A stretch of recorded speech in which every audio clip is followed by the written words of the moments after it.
From the campus of the University of Nebraska at Omaha, Consider This with Kathy Wyatt, a program of issues and information behind today's news.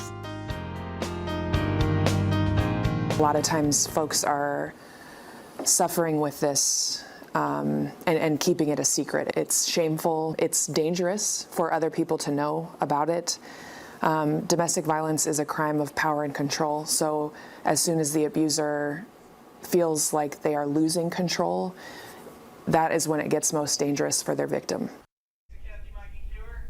A school community in Nebraska mourns the loss of a special education teacher. Hi everyone, I'm Kathy Wyatt. Welcome to the 28th season and this week's edition of Consider This. Our topic, domestic violence. Joining us to talk more about it are Jeanette Taylor, President and CEO of Women's Center for Advancement, and Lieutenant Shane Myers. Lieutenant Myers is with the Omaha Police Department. Thank you both so much for being here and welcome. You're welcome. Lieutenant Myers, I want to start with you. What can you tell us about the incident in Sarpy County? Yeah, so that incident was outside of the Omaha police jurisdiction, so I don't have specifics on the case, but from what I have learned through what's been released through the local media was there was a 911 call placed by one of the daughters in the house who had claimed that her father had shot her mother. When officers arrived at the scene, there was an exchange of gunfire between the suspect and officers. When they entered the home, they found the suspect deceased inside along with the mother. Okay, Jeanette, talk to us about the Women's Center for Advancement. All right, the Women's Center for Advancement, also known as the WCA, our primary work is domestic violence, sexual assault, and human trafficking. Our organization has been around for over 100 years, 131 years to be exact. And every year we serve roughly 4,300 clients. And out of those clients that we serve, about, I believe 84% of them are survivors of domestic violence. And about 48% of all of our clients have received one or more victimizations, like they may be a victim of domestic violence and also sexual assault. And so we do a lot of work with advocacy. We will show up at the hospital when we get a call from the SANE nurses. We provide therapy services. We have a legal department that will represent our clients in court if it's a matter of a divorce or child custody. And then we also provide housing and relocation and things that actually keep people physically safe. When we talk about domestic violence, what are we really talking about here, Jeanette? Well, it's interesting. I think a lot of us, we default to what we see on TV. So when you think of domestic violence, you typically will only think of like physical violence, but it can show up in various ways. It could be financial control over a person. It could be essentially like emotional control or violence against a person. And so there's all these things that I think the average person wouldn't consider to be domestic violence.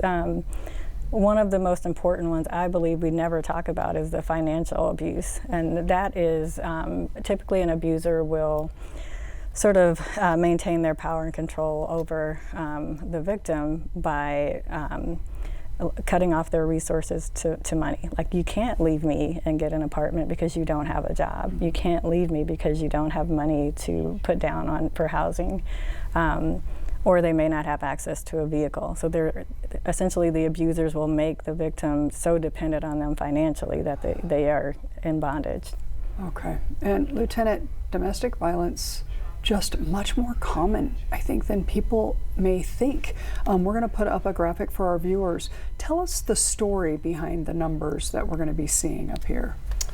Yeah, so it just shows that the domestic violence is really prevalent, and I think it's been brought more into the spotlight in the last decade or so. I think it's not as stigmatized anymore, and places like the WCA that help out the victims and all the advocates do an excellent job of helping people through those times.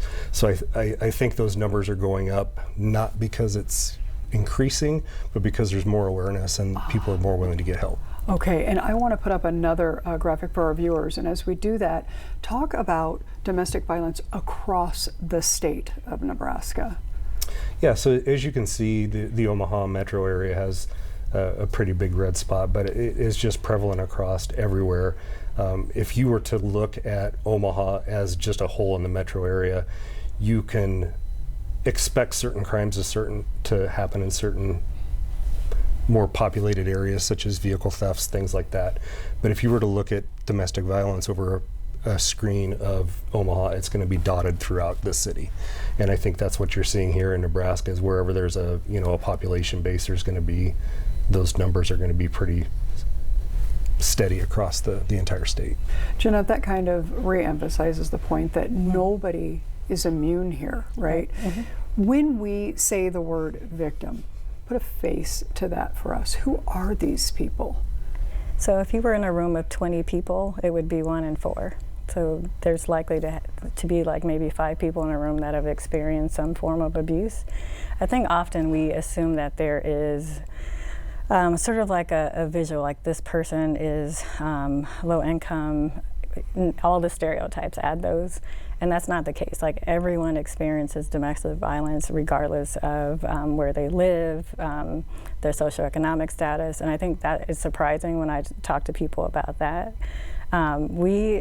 The WCA, we have a lot of clients who their income is $25,000 or below annually. And it's about, I'd say it's about 54%, I believe. But there is another, what about the other folks on the other side of that, who they have, they're living in suburban neighborhoods, they're gainfully employed. So it's just a variety of people. The WCA, we serve all people, all genders.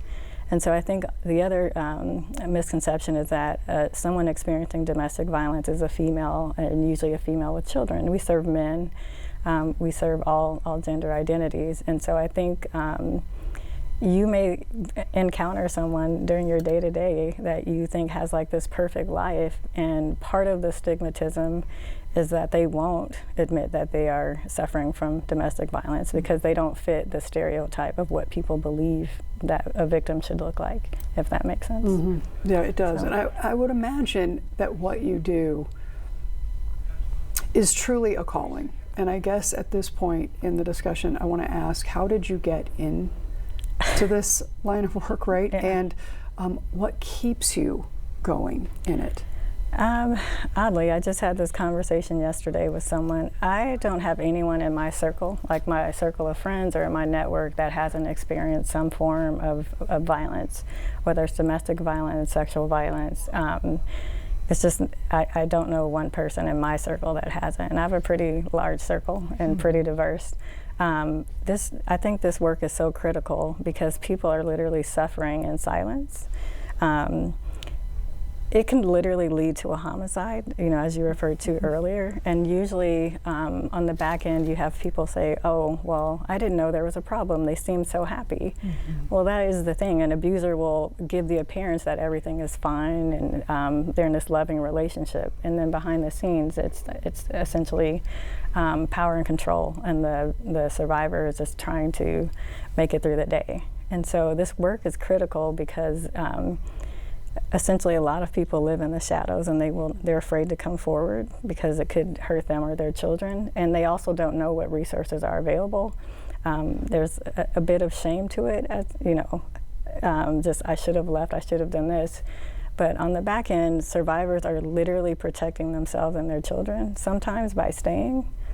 And so the calling that most of our staff have for this work is just to make sure that people are safe and that they have an opportunity to thrive. Mm-hmm. And so that's why we do this. I appreciate your perspective because I think sometimes when you're on the outside looking in, probably, and it may be one of the most commonly asked questions, and that is, Jeanette, if these people are in this situation, why don't they just leave? And that's usually the way it's phrased. Why don't they just leave? Exactly. Like it's easy as that, right? So delve a little bit more into that. When I'm on the outside, I'm looking in and I'm saying to you, wow, those are pretty terrible stories. Why are these people staying where they are? I'll give you a few examples. It could be they don't leave because of religious reasons. It could be cultural. It could be they're not leaving because of financial reasons, like they can't keep a roof over their head without their abuser. It could be if they leave, their abuser threatens to hurt someone in their family, their pets, their kids. They could be afraid to leave because they would lose like their whole community. like you'd have to move and relocate, and you would lose your home essentially. So there are lots of reasons people don't leave, but the most common reason is because it's not safe to leave. Like in a moment where like there's some rage or there's this heightened, like an elevated abuser, that's when it's most critical and most dangerous for a survivor. And so it's not as easy to leave, and usually it takes about 7 tries before a survivor can like cut ties with an abuser and get away. So, Lieutenant, past fears, present fears, future fears. We're talking about people here who are, for whatever reason, hurting other people, right? Talk about the abusers from where you're sitting. Well, I think to kind of piggyback off of what she said, the abusers, we see the same abusers over and over again, and they may have several different victims that they've dated or married. So it's I think it's that power and that control, and they just continue to do that behavior. Well, and there's so much frightening about all of this, but you add to that a weapon, as was the case in the Sarpy County incident. And now we've just taken this to a whole new level. Talk about that a little bit. Well, obviously, anytime a weapon is involved, it's the top of the danger scale, so to speak. Anytime there's mental health issues or drug and alcohol abuse, it just makes it a lot more dangerous, not only for the people involved in the house, but also for law enforcement when they're responding to those types of calls. Wow, and right now, Jeanette, you guys really have to be on high alert year round, but especially now. I mean, we're days out from an election now, right? And we are weeks from heading into really knee-deep into the holidays. What is it that your office, what are you doing? What is your team doing? I mean, talk a little bit about how it is that you even would prepare for something like this. Well, preparation is basically making sure we have adequate staffing. So during the holidays, that's a heightened time of stress for a lot of folks. And so domestic violence increases during holidays, like just before and during the actual holiday itself. It's the same with things like the election or random things like a pandemic. In a pandemic, you have people who are forced into quarantine with their abuser under a stressful situation with like children at home, lack of financial resources. So there are a lot of things that kind of exacerbate abuse. But during the holidays, it's usually the kids are out of school, they're at home, the parents are stressed, they are at home. Usually, like this economy, people are struggling financially, and so all those things add up. And essentially, the abuser is taking all of that rage on the survivor that's in the home. It's a big responsibility that you all have there. I can't even begin to imagine the type of training that goes into this, right, with your staff and even your volunteers, I mean, working its way out. Talk a little bit about the training when you bring somebody in, right, and they join the team. What is required, especially right up front, because this is a tasking thing. This would take a toll on people, I would think. Yeah, so immediately when someone joins as an advocate or a case manager and they're working directly with clients, they go through extensive training on what abuse looks like, what it is, how we help clients, and then we provide such a plethora of services just to make sure there's a continuum of care. We want to make sure everyone in the organization knows what's available so that they can help survivors. A lot of the training we follow is through the Coalition to End Sexual and Domestic Violence. So there's 40 hours of mandatory training that we all take on the front end. And then every year we are required to do 20 hours of additional training just to keep fresh on what's happening. And with domestic violence or human trafficking, there's lots of things that come out every year. So we make sure that people are constantly essentially sharpening their skills to help. Okay, all right. And you mentioned households. Let's talk about, especially with the upcoming holidays, right? So you're in a household where you either suspect or maybe you don't know, but the warning signs, what are those living in this household looking for? So I would say that it's not limited to like a household. Like if you have, there could be dating violence, like you could be dating someone you don't see it coming. Essentially what happens is when you start a relationship with somebody, they're very loving and caring, presenting in that way. And then gradually it could look like they tell you what kind of clothes you can wear, they tell you who you can talk to on the phone, they start to tell you who you can spend time with, and eventually it could be as drastic as they move you out of the city or out of the state, away from your family and friends. Essentially it boils down to power and control. Like the person who is the abuser wants to have that control over the victim, and you can't do that if the victim has a support system who's aware and they're active to keep that person protected. So they slowly start to essentially cut the victim off from their support system, their friends and family. That's a red flag.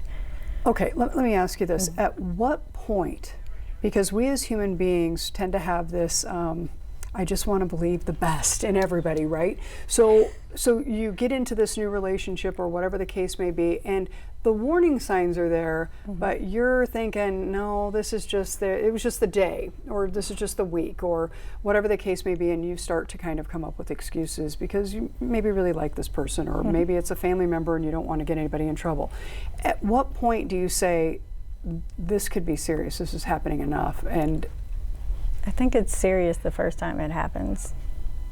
I think we do a disservice to ourselves and to our friends when we sort of make excuses for bad behavior. If someone's telling you what kind of clothes you can wear, obviously they're trying to control the type of clothes you wear. If they are telling you who you can speak to on the phone, they're trying to control like who you're engaging with, and it just progressively gets worse from there.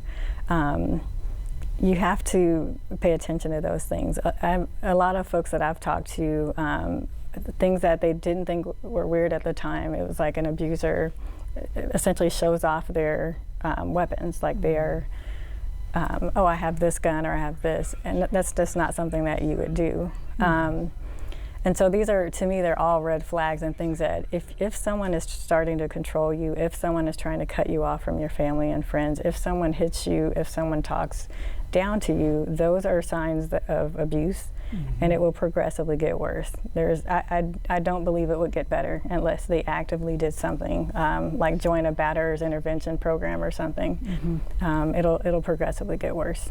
what do you do? So someone maybe watching right now is in a situation where they're kind of on the fence. How do they take a few steps back and eventually perhaps out the door? So, I mean, I don't want to tell people what to do in their relationships. I do think if there's a small red flag that something might be awry, have a conversation with the person, but you should be preparing to leave. If you are living with the person, you can call the WCA. We have a 24-hour hotline that's open 7 days a week. You can reach out to family members. The main thing is getting into a safe place. When someone comes into our organization, we immediately do a danger assessment on them. And that's what Lieutenant Meyer is talking about with the firearms, how it is, if you have a firearm, it's more dangerous. If there's strangulation, there's an increased likelihood that you will die.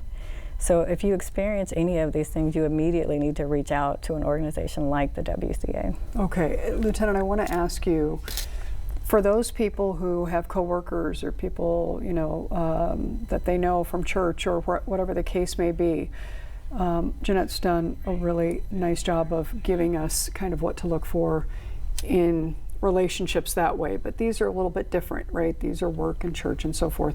What are those people looking for in terms of the warning signs? Well, I think it would be anything that would involve like a change in behavior. Maybe they're really outgoing and go out every Friday night with their coworkers, and now all of a sudden they can't. Maybe strange behavior like wearing long sleeve shirts during the summer to cover up bruises or something like that. And I would say for that, if you notice that something is a little bit off, to be that friend to talk to them and try and get them some resources such as the WCA to help them through that if there is an issue. Okay, and we do have just a list of helpful tips for folks if they get into this situation. And while they're doing that, Jeanette, is there anything you want to add to what Lieutenant was saying? Yeah, as I'm thinking of this, there was a young couple earlier this summer where the young man killed the woman, and they were professional. They were part of the Urban League Young Professional Group. And everyone was like, oh, he seems so loving, he seems so caring. And then there were other people who were like, well, yeah, but he would yell at her, he would berate her in front of people. And essentially, it may feel uncomfortable to approach somebody in a church setting or a work setting because you don't know what to say. So I always say if they trust you, say, are you okay? It'll open the door for them to tell you, no, I'm not okay, this is happening to me, and then you immediately refer them to an organization that can help them. Okay, thank you. And if someone does call the authorities, Lieutenant, because things have gotten maybe too out of hand or they can't manage it anymore themselves, what's the process involved? Well, I would say a majority of our calls for service come through a 911 call where officers will respond. And once they get there, we will handle that as any other call that we would go on in any other investigation. So we're going to separate everybody, speak to them, find out what's going on in the house, talk to witnesses, if there's any cameras, assess injuries. And then after they do a thorough investigation, they're going to determine if a crime occurred, and if so, then state law and our policies mandate that we make an arrest. So we will take that perpetrator to jail at that time. Let's say the suspect has left the scene and we only have the victim there. The process is that we will follow up with the victim at a later time, usually after we assign it to a detective. But we have, in our domestic violence unit, we have dedicated detectives in our unit that will get these cases assigned. They will draft arrest warrants for the suspects, present them to the county attorney, get them signed by a judge, and then from there, once they're issued, we work with our fugitive unit to pick the people up. But either way, whether the person goes to jail or if they're not on scene and we have to get a warrant for them later, we always make sure that the victim is going to be safe. So that's asking them if they have a safe place to go, maybe a friend, another family member. If not, WCA can find temporary housing to keep them safe for the time being. But we always refer them to WCA so that they have an advocate that can reach out later on and provide them with some services if they need it. Okay, a big month has passed for you folks in terms of Domestic Violence Awareness Month. Yes. Talk a little bit about what transpired over that month and what you walked away and moving forward with. Mm-hmm. So October is Domestic Violence Awareness Month. We typically will do social media campaigns around domestic violence. We also have an annual fundraiser during that time. And it's interesting because as you have conversations with people at these events, they have no idea that domestic violence also could just be like a financial abuse. It could be emotional abuse. It's almost like they invalidate the experience if it's not physical. And so that is something that I love to educate people about during that time. It's not always physical. There are other ways that a person can be abused, and we need to recognize that and support folks in that way. Wow. All right. In the minutes that we have remaining, I want to talk about the survivors, right? So you both see them when they're probably not in the best of situations, and then after some time, right, and some resources, things can get better. And I think we need to leave this program with things can get better. So Jeanette, talk with us a little bit about, when I say the word survivor, maybe some person comes to mind, or what happens for you? So two things. When you say survivor, literally every client that comes to the WCA is a survivor. They survived the day, they survived whatever their experience is, and they made it through those doors. So I celebrate all survivors. Quite often we have these experiences where it could end up as a homicide. But we do have survivors who they can get on track by working with our case managers, working with our legal department. I have a lady who randomly came to one of our events where we had Tarana Burke from the Me Too movement as the keynote speaker. And she's a teacher now. And she was like, I'd love to get this book signed. I'm like, how about you come meet her? And so it's things like that. People who come back and they're like, the WCA saved my life. At our event in October, a few weeks ago, there was a woman who walked up to me and she told me that her and her mother both had received services at the WCA, and we essentially saved their lives. And so there are, people that are they're surviving and they can turn the corner, and it's amazing. It's not always doom and gloom. And that's what we are here for. We're here to offer support and to help people move forward. So when you hear stories like that and people come up, I'm a teacher now, or I'm an attorney right now, it's a positive thing to hear, and it's a positive thing for us to kind of share with folks. That's amazing. Lieutenant, what keeps you going in your line of work? Well, I think is to add to what she's saying is that, anytime you get on a call and there's just chaos in the house and you can hold somebody accountable, and it might only just be for that night, but if you can protect somebody and maybe prevent something further from happening than that night, I mean, that's a win in our book. We have a couple of minutes remaining, and I want to give you each a minute on this very important topic. We're talking about domestic violence today with Jeanette Taylor and Lieutenant Myers. Final thoughts that you want to leave our viewers across the state with. Lieutenant, I'll start with you. Well, I would think first and foremost, you're not alone. This is unfortunately very prevalent in our society. We have lots of resources for people, and we have very strict laws that govern when arrests can be made. And our police officers are out there every single day responding to these calls. So I would just want them to reach out to us if they need help, because we will do everything we can to rectify the situation. Thank you for all that you are doing. Jeanette? Well, I want to thank OPD. They actually give us reports every morning at 6 a.m. so we can do outreach to victims of domestic violence, and so that is super helpful. And just reaching people who may not know that we're available. The main thing I would want to leave people with is, if you yourself are experiencing domestic violence, or you have a friend or someone that you think may be going through it, you can just reach out to the WCA and we can give you some guidance on how to make that person safe. It is a hard situation. It's hard to support when you don't know exactly what to do. You just validate the person and tell them that you believe them, tell them that you support them and that they were brave for coming forward, and just reach out to the WCA. We're always available 24 hours a day, 7 days a week. We are here for survivors.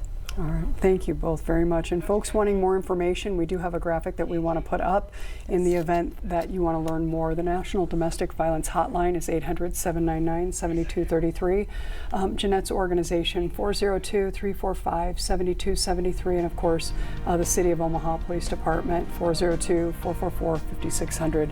Thank you both so much for being here and sharing your time and expertise and your stories. And keep up the great work. Thank you for your advocacy. We appreciate it very much. Thanks. Thank you for having us. You bet. Thanks to our students who are working so hard behind the scenes.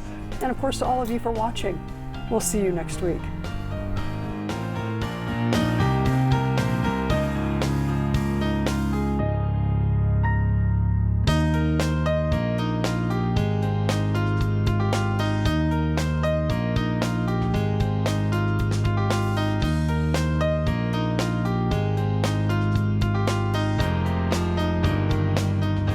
Consider This is an issues and information program produced by UNO Television in the School of Communication.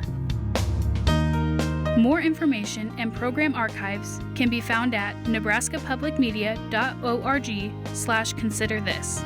If you'd like to share your comments about this program, call the UNO School of Communication at 402-554-2600 during regular business hours. Or send an email to cwyatt@unomaha.edu.